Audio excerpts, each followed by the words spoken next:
Hi, ako rin si John Michael Paddy, 25 years old. Ang kinabuhi, ginawa na mag-inom, mag-party-party, kada Birnes, Sabado. Priority na ako kay tinda, pag magtinda, inom.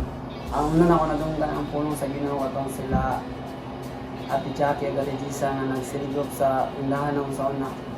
Dito ko na una nakadungog sa ilaha. Dito ginawa na feel ang pagsakripisyo o pagigugma sa Ginoo para kanato. Mas na-feel ginako ang presence sa Ginoo dira sa Spring. Salmo chapter 23 verse 3. Gilig-on niya ako, gitulan niya ako sa dalan nga angay kung subayon tungod og alang sa iyang ngalan. Ano unsa pay asa pa ka paingon, unsa pay mga problema, basta kauban gid mo siya. Ang Ginoo masulbad gid mo ang imong mga problema sa unsa pa nakalisod. Pagampo sa Ginoo, dili mawadlan og pag-asa kay naagid piminti ka pa ng Ginoo sa unsa pa nahitabo.